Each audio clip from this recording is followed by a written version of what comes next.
भी ना भद्रं तन्मयासु। ओम सच्चिदानंदेश्वराय नमो नमः। ओम शांति शांति शांति। बहुत ही आदर और सत्कार के आज की सभा के अध्यक्ष महोदय एवं वेदी पर उपस्थित हमारे आदरणीय सांसद जी, विधायक जी और भी जो गणमान्य हमारे महानुभाव उपस्थित हैं, सभी का नाम मुझे परिचित नहीं है, लेकिन सभी वंदनीय है, पूजनीय है। मेरे समक्ष उपस्थित समस्त धर्माभिलाषी महापुरुषों, छोटे छोटे प्यारे प्यारे बच्चों, वंदनीय पूजनीय मातृशक्ति। सबसे पहले तो जो दिवंगत आत्मा हमारे बीच से गई है, मैं उसको श्रद्धा सुमन अर्पित करना चाहूंगी और परमपिता परमात्मा से प्रार्थना करना चाहूंगी, हे प्रभु, ऐसी आत्मा जो अपने परिवार के लिए नहीं बल्कि समाज के लिए विशिष्ट कार्य करके गई है, परमपिता परमात्मा उस आत्मा को शांति प्रदान करे। देखो, मरना जीना ये सभी लोग जानते हैं। आप किसी से पूछ लीजिएगा, चाहे वो धार्मिक हो या ना हो, वो दार्शनिक होना हो, आध्यात्मिक होना हो, लेकिन उसको पता है कि जिसने जन्म लिया है उसको मरना, बोलो, उसको मरना अवश्य है। लेकिन इसी बात को महाभारत में एक यक्ष युधिष्ठिर नामक संवाद आता है। उसमें यक्ष युधिष्ठिर से पूछते हैं कि आश्चर्यम, अर्थात आश्चर्य क्या है? तो वहां पर युधिष्ठिर महाराज यक्ष के सवाल का जवाब देते हुए कहते हैं कि मृत्यु, यानी सबसे बड़ा आश्चर्य इस दुनिया में कोई है तो वो है मौत। हर व्यक्ति को पता है कि मुझे मरना है, एक दिन इस दुनिया को छोड़ करके जाना है, लेकिन फिर भी लोग ये नहीं समझ पाते हैं।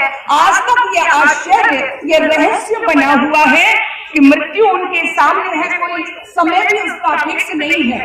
कई बार मैं लोगों से कहती हूँ, पूछती हूँ, आपने बस में यात्रा की होगी, आप जब बस में बैठते हो तो बस के चलने का समय निश्चित होता है। आपको सादाबाद से लेकर जाना है या और भी कहीं जाना है तो आपको उसका समय पता होगा। बस के चलने का समय निश्चित होता है।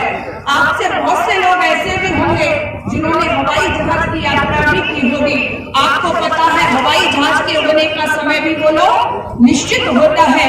आप कई बार ट्रेन में भी बैठे होंगे, आपको पता है ट्रेन के छूटने का भी समय बोलो निश्चित होता है। परंतु ये देह रूपी गाड़ी कभी संसार रूपी प्लेटफॉर्म को छोड़ दे, इसका कोई समय निश्चित बोलो नहीं है। जब कोई समय निश्चित नहीं है तो हम इस दुनिया में ऐसे कार्य करके जाए, न जाने किस घड़ी में जिंदगी की शाम हो जाए, न जाने किस गली में मौत का पैगाम आ जाए। इसलिए मैं आपसे कहना चाहूंगी, महान बाबू, ऐसे अवसरों की तलाश में रहा करो कि ये जिंदगी किसी के काम आ जाए, ये जिंदगी किसी के काम आ जाए। आज जो आत्मा हमारे बीच से गई है, मुझे और ज्यादा अच्छा लगा। आदरणीय संचालक जी जैसा कह रहे थे, लोग शोक करते हैं, रोते हैं, और ये शोक और रोना पीटना ये हमारा उनके साथ लगाव था, ये तो है ही, साथ ही साथ हमारा स्वार्थ भी इसमें जुड़ा हुआ होता है। कई बार जब आप पढ़ेंगे वहां पर याज्ञवल्क्य और मैत्री का संवाद आता है, तो वहां पर याज्ञवल्क्य ने स्पष्ट कर दिया है। याज्ञवल्क्य मैत्री से कहते हैं, एक जब पति मर जाता है पत्नी रोती है, लेकिन उसका रोना, उसका शोक कैसा है? वहां पर याज्ञवल्क्य कहते हैं, नवा अरे पति कामा पति प्रियो भवति आत्मनस्तु कामा पति प्रिय भवति। पत्नी को पति की कामना के लिए पति प्रिय नहीं होता, बल्कि अपनी कामना के लिए पति प्रिय होता है। तो शौक हमारे स्वार्थ बस होता है, हमारा लगाव था उस आत्मा से इसलिए। लेकिन यहाँ पर वो बार बार कह रहे हैं, वो आत्मा जो हमारे मध्य से गई है उसने ऐसे कार्य किए थे।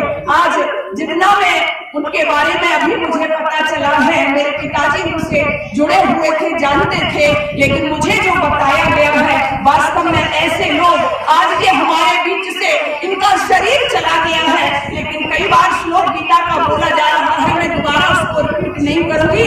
आत्मा कभी मरता नहीं है। सुकरात को जहर दे दिया गया और जब सुकरात का अंतिम समय आया तो सुकरात कहता है कि देखो मेरे ये हाथ मर गए हैं लेकिन मैं नहीं मरा हूँ। फिर कहते हैं मेरा धड़ मर गया है लेकिन मैं नहीं मरा हूँ। फिर कहते हैं मेरे पैर भी मर गए हैं लेकिन मैं नहीं मरा हूँ। मैं से तात्पर्य यहाँ किससे है?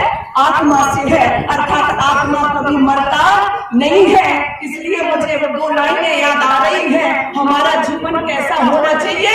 जब हम जन्मे जगत में, यहाँ पर मुझे कहने की जरूरत नहीं है, हर व्यक्ति ने जन्म लिया है, स्थितियां क्या होती है। जब हम जन्मे जगत में, जग हासा हम रोए और ऐसी करनी कर चलो हम हासे जग रोए। जब जाता है एक व्यक्ति, कई बार लोग कहते हैं जब कोई व्यक्ति खत्म होता है उसको शमशान में ले जाया जाता है। सज्जनों, इस आदमी का जीवन काल कैसा रहा है, जो पीछे चलने वाले लोग होते हैं ना, उनको देखना। कई बार लोग कहते हैं अच्छा हुआ इसने समाज में कभी कोई भला कार्य नहीं किया, और कई बार लोग कहते हैं बड़ा अच्छा आदमी था, इसने समाज में बड़े अच्छे अच्छे कार्य किए हैं, बड़े अच्छे अच्छे काम बच्चों में संस्कार दिए हैं, बड़े पुण्य के कार्य किए हैं। उन चलने वाले लोगों से पता चलता है। इसलिए आप भी जीवन में मृत्यु को याद रखते हुए ऐसे यहाँ पर ये जो श्रद्धांजलि सभा का आयोजन किया गया है, ये प्रेरणा लेने के लिए ही है कि रोने चिल्लाने की बात नहीं है। ये ध्रुव सत्य है, मृत्यु को टाला नहीं जा सकता। जो इस दुनिया में, इस संसार में आया है, एक दिन वो अवश्य जाएगा। लेकिन दो बातों को याद रख, जो चाहे कल्याण। कौन सी दो बात? यहाँ पर अभी मुझे कहा जा रहा था ये राजनीतिक मंच भी जैसा लग रहा था। मैं तो आध्यात्मिक मंच वाली हूँ, आध्यात्मिक वेदी वाली हूँ, लेकिन मुझे अच्छा लगा। मैं धन्यवाद करना चाहूंगी हमारे छोटे छोटे भाई बहन। इस परिवार के संस्कारों के बारे में जो कहा जा रहा था, किसी परिवार को जानना चाहते हो तो उसमें रहने वाले नौनिहालों को, उन बच्चों को देखिए कि ये भविष्य इनका क्या होगा, ये परिवार क्या जाएगा। इसलिए मैं बहुत बहुत उनको भी धन्यवाद देना चाहती हूँ। और जैसा मुझे पता चला कि हिंदी रक्षा आंदोलन, गौ रक्षा आंदोलन, जो भी आंदोलन हुए, हमारी इस पुण्य आत्मा ने उसमें बढ़ चढ़ करके योगदान दिया था। तो ऐसे लोग कभी दुनिया से मरते नहीं है, बल्कि ये अमर हो जाते हैं। और दुनिया भी उन्हीं के गीत गाती है, जो अपने लिए नहीं, समाज के लिए, जाति के लिए, कौम के लिए अमर हो जाते हैं। भगत सिंह को कौन भूल सकता है, सुभाष चंद्र बोस को कौन भूल सकता है, और जिनका सत्यार्थ प्रकाश यहाँ से वितरण किया जा रहा है। गुरुदेव महर्षि स्वामी दयानंद सरस्वती ब्राह्मण कुल में पैदा होकर के उन्होंने पूरा जीवन सत्य के प्रचार प्रसार के लिए लगा दिया था। उनको भी कोई नहीं भूल सकता।